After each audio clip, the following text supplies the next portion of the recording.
Alcohol disease है या habit है कि इंसान को लग गया है, फील हो गया है। सर ट्रीटमेंट जो है स्टेप बाय स्टेप थोड़ा सा गाइड करेंगे हमें कि ये जो पहले तो आपने जो मिथ है वो दूर कर दिए, क्या डॉक्टर के पास आए और साइकाट्रिस्ट ने नींद वाली गोलियां दे दी, नशे वाली गोलियां दे दी, ऐसा कुछ थोड़ा स्टेप बाय स्टेप सर हमें गाइड करेंगे कि कैसे ट्रीटमेंट करते हैं आप एडिक्शन का। तो जैसे शराब का जो एडिक्शन है उसका ट्रीटमेंट दो तरीके से होता है। तो कुछ लोग जिनका क्वांटिटी कंजम्पशन कम है तो वो लोग धीरे धीरे कम करते हैं और धीरे धीरे उसको छोड़ देते हैं, लेकिन अक्सर लोगों को इसमें सक्सेस नहीं मिलता है।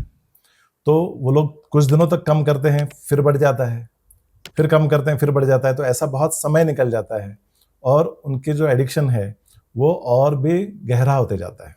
ये भी हम लोग सलाह देते हैं कि अगर आपको एडिक्शन छोड़ना है तो डॉक्टर की हेल्प से ही छोड़ना, क्योंकि जब विड्रॉल सिम्टम्स होते हैं तो कुछ सीरियस विड्रॉल सिम्टम्स भी आ सकते हैं, जैसे किसी को फिट्स आ सकती है, मिर्गी आ सकती है, या कोई जो है अनकॉन्शियस हो सकते हैं, डेलिरियम में जा सकते हैं, बेहोशी के स्टेज में चले जा सकते हैं। तो वो पोटेंशियली रिस्की हो जाता है लाइफ के लिए।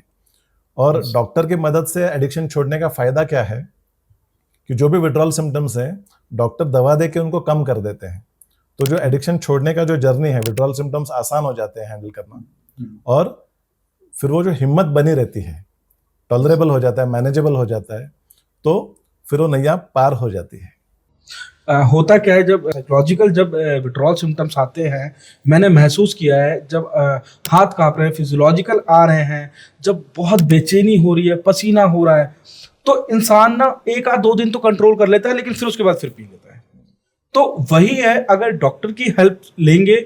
मैंने भी सर जो मेरा एडिक्शन का पार्ट था, जब मैं छोड़ने का प्रयास कर रहा था, जब मैं डॉक्टर की हेल्प लेता था तो कहीं ना कहीं मेरे वो विड्रॉल्स कम हो जाते थे, मेरा अंदर से कॉन्फिडेंस बन जाता था कि यार अब मैं छोड़ पाऊंगा। एंड कहीं ना कहीं फील होता था कि अभी थोड़ा सा जो है विड्रॉल सहन करने लायक है। सर एक स्टेज ऐसी भी थी कि जिसमें हेलोसिनेशंस आने लग गए, उसके बाद मुझे सीजर्स भी पड़े। तो ऐसा टाइम था कि सर बस लग गया था कि अब शायद नहीं बच पाएगी जिंदगी, लेकिन न्यूरोसाइकेट्रिस्ट की हेल्प से उन चीज़ों से ओवरकम हुए एंड धीरे धीरे। और सबसे मेन यही रहता है सर, सर ये आपने बताया जो नॉन एडिक्टिव पर्सनैलिटी है वो लोग धीरे धीरे करके छोड़ सकते हैं, लेकिन जो एडिक्टिव पर्सनैलिटी है सर उनके बारे में थोड़ा बताएंगे सर, जो जिन्होंने एक बार अगर पी एक घूंट तो फिर वो एक बोतल की कैपेसिटी है तो एक बोतल पियेंगे, हाफ की है तो हाफ पियेंगे, हाफ प्लस बियर की है तो हाफ प्लस बियर पियेंगे। तो एडिक्टिव पर्सनालिटी कुछ लोगों की होती है जिनमें टेंडेंसी रहता है किसी ना किसी चीज को ओवरडू करने की। जैसे फॉर एग्जांपल अगर वो काम पे लग जाएंगे तो वो काम भी बहुत करेंगे, तो वर्कोहॉलिक बन जाएंगे। और अगर वो किसी एडिक्शन में चले गए तो उसको भी एकदम डेप्थ में करेंगे, ज़्यादा क्वांटिटी में करेंगे, उसमें बहते ही जाएंगे। तो उनका इम्पल्स कंट्रोल का प्रॉब्लम होता है। तो उनके मन में अगर आता है तो वो किए बगैर उनको चैन नहीं पड़ता है।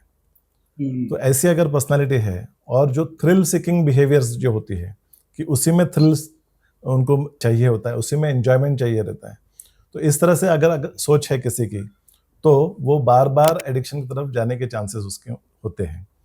तो इसीलिए ऐसे लोगों को हम लोग जब काउंसलिंग करते हैं तो उनको हम अवेयरनेस देते हैं कि आपकी पर्सनालिटी में ये कुछ खूबियां हैं तो ये कुछ कमियां भी हैं, और इन कमियों पर भी काम करना ज़रूरी है।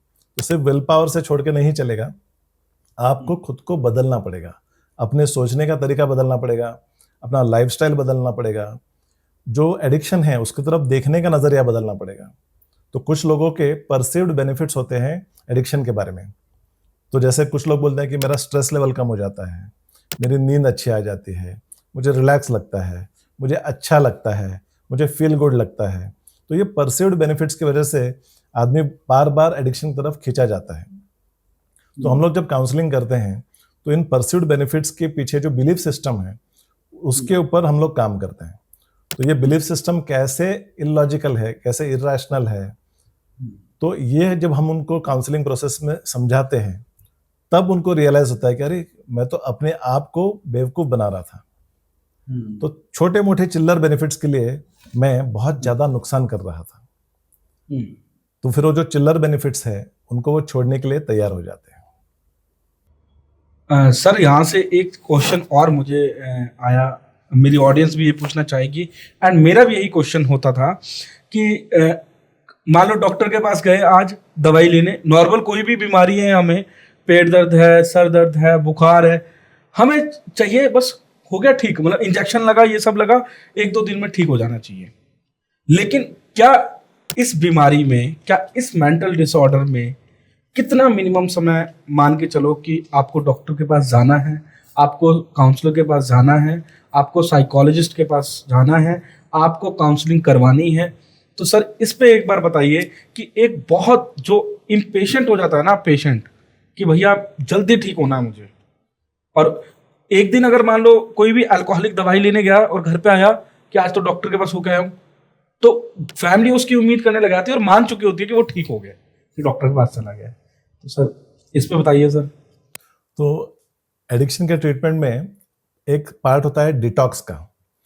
तो कुछ पेशेंट्स ऐसा डिमांड करते हैं, डॉक्टर बस आप हमारा डिटॉक्स कर दो, जो अल्कोहल हमारे शरीर में है उसको एक बार आप निकाल दो, विड्रॉल सिम्टम्स मैनेज कर दो, बाकी हम मैनेज कर लेंगे। तो ऐसे भी पेशेंट्स होते हैं वही होता कि है। हमें बाकी ट्रीटमेंट पता है, लेकिन ये जो डिफिकल्ट फेज है इसमें आप हमें हेल्प कर दो। तो वो तो हम लोग कर ही देते हैं, लेकिन उनको ये भी समझाते हैं कि सिर्फ डिटॉक्स करने के बाद इतना काफ़ी नहीं है, तो आपको आपके एटीट्यूड पे काम करना पड़ेगा, आपके लाइफस्टाइल बदलने के लिए काम करना पड़ेगा, और आपको अलर्ट रहना पड़ेगा कि आपके ट्रिगर्स क्या है, उनको कैसे मैनेज करना है, स्ट्रेस कैसे मैनेज करना है। तो जो आपके जो बिलीफ सिस्टम्स है, कि आपके जो एंजॉयमेंट का बिलीफ सिस्टम है, रिलैक्सेशन का बिलीफ सिस्टम है, पासिंग फ्री टाइम का जो बिलीफ सिस्टम है, उसको बदलना कितना ज़रूरी है, और इसके लिए जो काउंसलिंग प्रोसेस हेल्प करती है। तो इस तरह से समझाने के बाद में फिर वो लोग ये मान जाते हैं कि इसके आगे भी उनको हेल्प लेना ज़रूरी है। तो फॉलोअप बहुत इंपॉर्टेंट होता है। शुरुआत तो हो जाती है अच्छी, लेकिन फॉलोअप से क्या होता है कि वो जो मोटिवेशन बुलंद रहता है, और जो भी डिफिकल्टीज उतार चढ़ाव आते रहते हैं उसके ऊपर भी डिस्कशन होने की वजह से उपाय निकलते रहते हैं। बिल्कुल सर, यहाँ से मेरे को एक चीज याद आई। एक बार सर मैं भी भर्ती हो गया था नोएडा में एक हॉस्पिटल में, सीनियर साइकाट्रिस्ट के पास, एंड उनके पास काउंसलर्स भी थे, साइकोलॉजिस्ट भी। मेरे को याद है मैं ड्रिप लगा के बैठा हूँ, 3 दिन बहुत ही सीरियस वाले विड्रॉल सिम्टम्स थे, मतलब मेरे को हेलुसिनेशंस हो रहे थे। 3 से 4 दिन बाद जब मैं ठीक हुआ तो मैंने कहा भैया ड्रिप व्रिप हटाओ, ये अब मैं ठीक हो गया हूँ। अच्छा डॉक्टर मुझे, मैं 4 दिन भर्ती रहा हूँ, डॉक्टर मुझे मेरी फैमिली को समझा चुका है, कॉन्फिडेंस में ले चुका है कि 30 दिन इसको रखना पड़ेगा। मैंने कहा यार ये क्या हो गया, 30 दिन थोड़ी रहूंगा, मेरे पास काम भी है, हो गया मैं ठीक। तो एक्चुअली नुकसान ऑलरेडी कर चुके होते हैं, जॉब से नुकसान, फाइनेंस से नुकसान, गिल्ट शेम तो रहता ही है। एंड जैसे ही इंसान के विड्रॉल्स खत्म, वैसे ही उसको सारे काम याद आने लग जाते हैं, उसको सारे के सारे काम, उसको ऑफिस भी लेट हो रहा है, उसको इधर उधर सब कुछ, तो दोबारा से फिर वो वही लाइफस्टाइल को अपना लेता है। जो आपने बताया ना बिलीफ सिस्टम या जो माइंडसेट है, जो इंसान के सबकॉन्शियस माइंड में भरा हुआ है इतना सब कुछ, वो क्लीन अप होता नहीं है, वो रिफ्रेश होता नहीं है, और फिर वो जाके 2-4 दिन चीजें ठीक चलती हैं, उसके बाद फिर रिलैप्स। तो वो जो आपने एक और चीज भी जो बताई सर, वो मेरी लाइफ में बहुत काम करी, कि जो जिंदगी के उतार चढ़ाव होते हैं, मैं हर बार यही सोचता था। मैं 9 महीने तक एक काउंसलर के पास गया था, एंड 150 किलोमीटर ट्रैवल करके मैं हर बार यही सोचता था कि मैं जा क्या रहा हूँ करने, मैं जा क्या रहा हूँ करने। 9 महीने में एब्सटिनेंस में था जब तक मैं वहां ट्रीटमेंट के लिए गया। लेकिन वो छोटे छोटे जो बेनिफिट्स होते हैं, छोटी छोटी लाइफ में जो इश्यूज होते हैं, जो ट्रिगर पॉइंट्स हमारे बन जाते हैं हमें रिलैप्स कराने के लिए, वो सारे के सारे वहां जाके मैं जीरो करके आ जाता था, और उसके बाद मेरे काफी दिन सही निकल जाते थे। तो ये चीज सर मैंने भी महसूस की है, एंड काफी अल्कोहलिक्स ने ये महसूस की है। अगर कुछ दिन तक, कुछ समय तक, जब तक आप की संभावना है उस तरफ जाने की, अगर आप फॉलोअप्स करते रहोगे, हालांकि वो बाद में फ्रिक्वेंसी अगर कम हो जाए तो कोई दिक्कत नहीं है। पहले आप हफ्ते में 3 बार डॉक्टर के पास जा रहे हैं, फिर 2 बार, फिर 1 बार, फिर महीने में 1 बार, या फिर ऑन कॉल हो आप, आजकल तो कॉल है, वीडियो कॉल है, तो इजीली मैं मानता हूं कि सर जितना मेरा एक्सपीरियंस है कि निकल सकते हैं बीमारी से बाहर। अक्सर ये समझाने के लिए मैं महाभारत का एग्जाम्पल देता हूँ कि महाभारत में अभिमन्यु जो था, उसने चक्रव्यूह में कैसे घुसना है ये तो सीख लिया था, लेकिन उससे बाहर कैसे निकलना है यह सीखना उसका बाकी था। तो जल्दबाजी में उसने जोश में आकर चक्रव्यूह तोड़ने की कोशिश तो कर दी, लेकिन फिर वो मारा गया। तो इसीलिए जो भी प्रोसेस है वो प्रोसेस को फॉलो करना जरूरी है। उसको अगर आप शॉर्टकट में निपटाने लगे तो फिर प्रॉब्लम आने लगती है।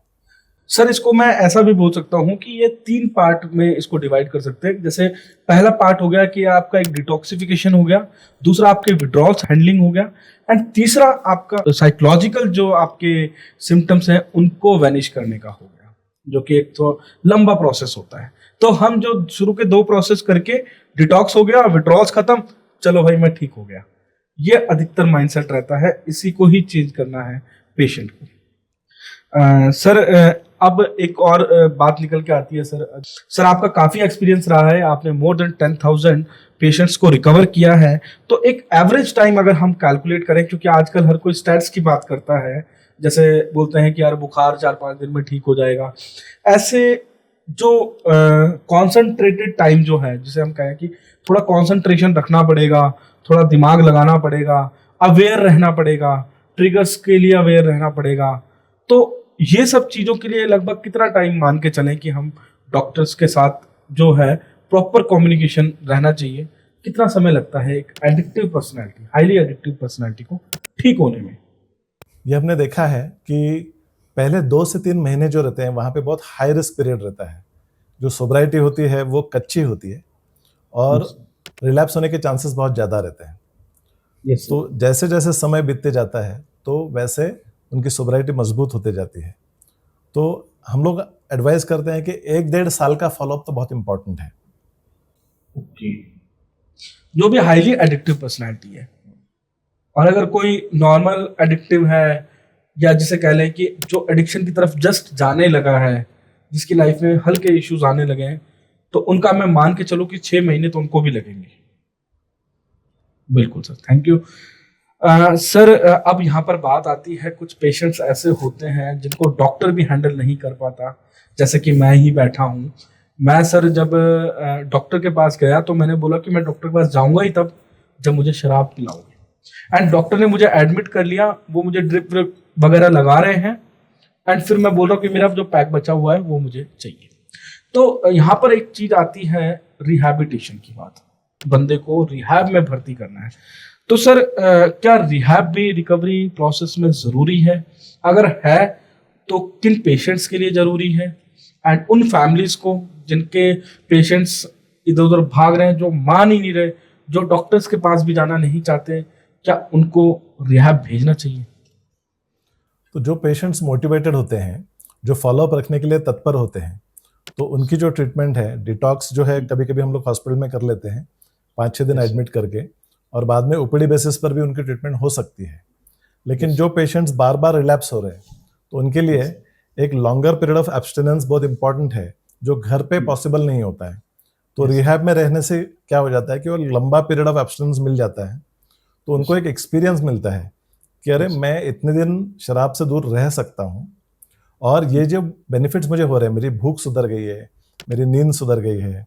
रिहैब में जब हम एक्सरसाइज करवाते हैं, आत्म परीक्षण करवाने की आदत डालते हैं, थॉट्स और फीलिंग्स लिखने की आदत डालते हैं, तो इस तरह से वो लोग जब उस एक्सपीरियंस से गुजरते हैं तो उनको लगता है कि अरे ये सही जिंदगी है, मैं क्या कर रहा था। तो रिहैब का जो स्टे होता है वो एक एक्सपीरियंशियल स्टे होता है, जो उनको खुद रियलाइज होता है कि कैसे हेल्थ इंप्रूव हो रही है, कैसे फ्लेक्सिबिलिटी इंप्रूव हो रही है, कैसे मनोबल इंप्रूव हो रहा है। तो वो एक्सपीरियंस ही उनको और मोटिवेट करता है। बिल्कुल सर, मैंने काफ़ी पेशेंट्स ऐसे देखे हैं जो होप खो चुके होते हैं कि मैं नहीं छोड़ पाऊंगा, मैं इसके बिना रह ही नहीं पाऊंगा। तो जब वो इंसान वहां पर जाता है, कुछ चीज़ों की उसको प्रॉब्लम शुरू में ज़रूर आती है, विड्रॉल्स आते हैं, डिटॉक्स होती है बॉडी, लेकिन उसके बाद कहीं ना कहीं उसको भी फील होने लग जाता है कि मैं इस चीज़ के बिना रह सकता हूँ। सेल्फ रियलाइजेशन आता है, क्योंकि सर मैं भी रिहैब में रहा हूँ, मैं 4 महीने रहा था, तो मुझे भी ये फील हुआ। शुरुआत के काफ़ी टाइम तो मैंने एक्सेप्ट ही नहीं किया, एडमिट ही नहीं किया कि भैया मैं बीमार व्यक्ति हूँ या मेरे को प्रॉब्लम है अल्कोहलिज्म से। मैं तो हमेशा वहाँ भी अंदर यही बोलता रहा कि भैया मैं तो कभी कभी पीता था, ज़्यादा तो मैं पीता ही नहीं था।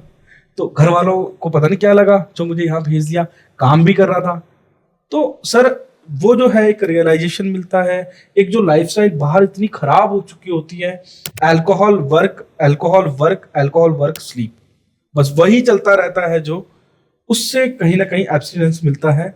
अल्कोहल से तो मिलता ही मिलता है, वो जो लाइफस्टाइल है जो बिल्कुल, जैसे कहते हैं ना कि वो एक विशियस साइकिल जो होती है वो टूट जाती है, और उसके बाद बॉडी में जब चेंजेस आते हैं तो कहीं ना कहीं मोटिवेशन आता है। तो जो अल्कोहलिक पेशेंट होता है तो उसका जो लाइफ है वो बहुत डिस्टर्ब हो जाता है, अस्त व्यस्त हो जाता है। तो उसका लाइफ में कोई डिसिप्लिन नहीं रहता है, सोने जागने का टाइम उसका बिगड़ जाता है, एक्सरसाइज बंद हो जाता है, रिलेशनशिप्स खराब हो जाते हैं। तो रिहैब में जब वो रहता है तो उसके लाइफ में डिसिप्लिन फिर से आने लग जाता है। Yes sir. तो वो ज़्यादा ऑर्गेनाइज्ड होने लग जाता है। तो सुपरवाइज एनवायरनमेंट होता है, स्ट्रक्चर्ड एनवायरनमेंट होता है। तो वो जो डिसिप्लिन फिर से आने की वजह से, ऑर्गेनाइज होने की वजह से, उसको ज़िंदगी ऐसे जीकर हम एफिशिएंट बन सकते हैं और बेहतर ज़िंदगी जी सकते हैं, इसका टेस्ट मिलता है। सर आपने एडमिट वाली जो बात बोली, एक्सेप्टेंस वाली जो बात बोली, चलो पेशेंट ना करे तो मानते हैं कि चलो पेशेंट तो बीमार है, फैमिली भी मानने को तैयार नहीं है। फैमिली भी कहती है बीमार थोड़ी है, ये तो अपने मर्जी से छोड़ देता है, 15 दिन भी छोड़ देता है, 20 दिन भी छोड़ देता है, और कोई एग्जाम्पल वो लेके बैठे होते हैं कि इसने 8 महीने भी छोड़ी थी। तो जो फैमिली है उसका कितना इंपॉर्टेंट रोल होता है अगर उनका बच्चा, उनका पति, उनका भाई एडिक्शन में है तो फैमिली मेंबर्स जो है वो कभी कभी एनेबलर्स भी होते हैं, कि फैमिली डायनामिक्स जो होता है तो उसकी वजह से स्ट्रेस निर्माण भी होता है, और कभी कभी लाड़ प्यार की वजह से भी लोग बिगड़ते हैं, तो उसके वजह से भी वो एडिक्शन की तरफ जाते हैं। कुछ फैमिली मेंबर्स इमोशनल होते हैं, तो जो एडिक्टेड पर्सन है उनको इजीली मैनिपुलेट करता है, इमोशनल ब्लैकमेल करता है, और वो लोग गिव इन करते रहते हैं, जो एडिक्शन है उसको एनेबल करते रहते हैं।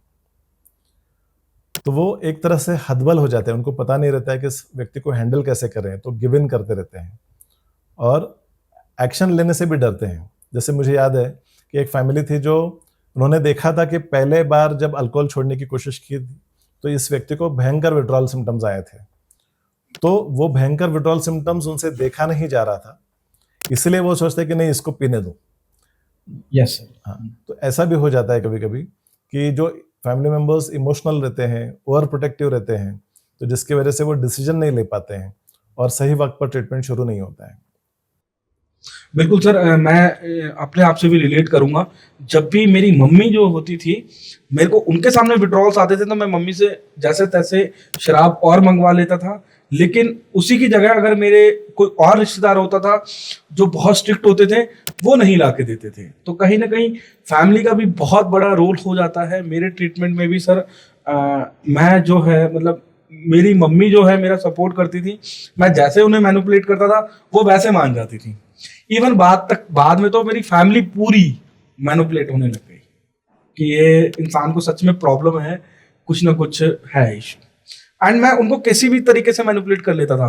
कुछ दिन बाद मैं उनके साथ इमोशनल बातें करके, अपने को किसी की नज़र लग गई है, अपने साथ किसी ने कुछ कर दिया है, मैं खुद उनको डेविएट कर देता था पाप से। तो ये है सर बहुत बड़ा इशू है। और अभी की जो फैमिली है सर, उनके लिए क्या मैसेज देना चाहेंगे कि मतलब अगर आइडेंटिफिकेशन हो गई है तो ट्रीटमेंट के लिए सर उनको कैसे मोटिवेट करेंगे? तो ये जो प्रॉब्लम है, फैमिली का जो रोल है वो पेशेंट के डिस्चार्ज के बाद भी आता है। सर। तो जो फैमिली मेंबर्स है वो पहले उसके बिहेवियर की वजह से परेशान रहते थे, हर्ट होते थे, तो उनका जो हर्ट है तो वो कभी कभी उनके शब्दों में आ जाता था। तो ये बंदा सुधर गया है, अब सोबर है, फिर भी वो उसके ऊपर भरोसा नहीं रख पाते हैं, उसको ट्रस्ट नहीं कर पाते हैं, और अक्सर उसको बहुत सारे सवाल पूछते हैं, कहाँ गया था, किसके साथ था, क्यों देर हो गई, तेरी आंखें लाल लग रही है, क्या तू शराब पी के आ रहा है।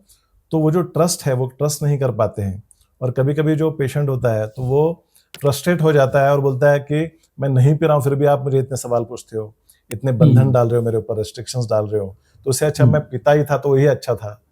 तो कभी कभी फ्रस्ट्रेशन में भी वो रिलैप्स हो जाता था। Yes sir. तो इसलिए फैमिली मेंबर्स को भी एजुकेट करना जरूरी है कि जो पुरानी बातें हैं वो बार बार ना प्रेजेंट में लेके आए, ताकि, क्योंकि ये जो एडिक्टेड पर्सन है इसका जो ये सेंसिटिव होते हैं अक्सर, और अगर उनकी गलतियां अगर कोई बार बार गिनाता है, पुरानी गलतियां, तो उन्हें वो सहन नहीं होता है, वो जो क्रिटिकल फीडबैक जो रहता है या क्रिटिसिज्म जैसे लगने लगता है उनको, और वो फ्रेजाइल होता है उनका माइंड, तो इसलिए वो रिलैप्स होने की उसकी रिस्क बढ़ जाती है। सर काफ़ी लोग मुझसे भी जुड़े हुए हैं जिनके मान लो हस्बैंड पी रहे हैं या जिनकी लाइफ में कुछ इश्यूज चल रहे हैं, जॉब में कोई इश्यूज चल रहे हैं, जैसे ही वो पीना छोड़ते हैं ना तो उनकी वाइफ, मेरे क्लोज कजन थे, उनकी वाइफ उन्हें पुरानी बातें याद दिला रही, तुम मेरे साथ ऐसा करता था, तुम मेरे साथ वैसा करता था। या फिर अगर फैमिली मेंबर हैं, भाई है, तो वो जमीनों की बात कर रहा है, वो ज़रात की बात कर रहा है, वो नुकसान की बात कर रहा है, तूने इतना नुकसान कर दिया। तो जो सेंसिटिव पीरियड होता है या जिसे कह लो कि क्रिटिकल पीरियड होता है, इनिशियल टाइम जो होता है, उसमें जब ऐसी बातें बार बार होती हैं तो इंसान जो है हाइपर सेंसिटिव हो जाता है और वो रिलैप्स कर जाता है। उसको छोटी सी बात भी चुप जाती है। अब उससे ना खर्चे गिनाने लग गए, तू जॉब पे नहीं जा रहा, तू काम पे नहीं जा रहा, तू ये, तो वो सोचता है कि भैया मैं पी लेता हूँ, वही सही है। और कुछ फैमिलीज ऐसी होती हैं जब इंसान बहुत पी रहा होता है ना तो बस उसको, उसके पास बहुत रीजंस होते हैं पीने के, उसके सारे रीजंस को वो जीरो कर देते हैं। वो कहते हैं कि भैया आप हमें, मुझे एक पैसा भी मत दो, लेकिन आप ठीक हो जाओ। तो ये फैमिली टू फैमिली भी डिपेंड करता है। अक्सर हम यही सजेस्ट करते हैं कि भैया अगर आपका बच्चा, आपका पति छोड़ रहा है तो कुछ टाइम पीरियड तक आप उनको बिल्कुल भी ऐसी जो बातें हैं अनवांटेड, जो भी लड़ाइयाँ हैं या जो भी आपके कॉन्फ्लिक्ट्स हैं, इसके लिए पूरा समय पड़ा है, आपके पास पूरी लाइफ पड़ी है, आप तब जाके इनको कर लेना। अभी उनका ट्रीटमेंट प्रोसेस चल रहा है तो उनको ठीक होने दीजिए। तो इसलिए फैमिली काउंसलिंग भी बहुत इंपॉर्टेंट है कि फैमिली मेंबर्स को तैयार करना पड़ता है कि इस पेशेंट के साथ आपको आगे चल के कैसे बर्ताव करना है। तो इमोशनल होके जब वो लोग बात करते हैं तो बात बिगड़ने के चांसेस ज़्यादा रहते हैं। तो उनको हम लोग सिखाते हैं कि आप थोड़ा प्रैक्टिकली और थोड़ा दिमाग से सोचकर कि आप जो भी बोल रहे हो उसका परिणाम क्या होगा, अच्छा होगा कि बुरा होगा, तो थोड़ा पेशेंस रखकर पेशेंट के साथ अपना बर्ताव कीजिए। तो उनको भी ट्रेन करना पड़ता है।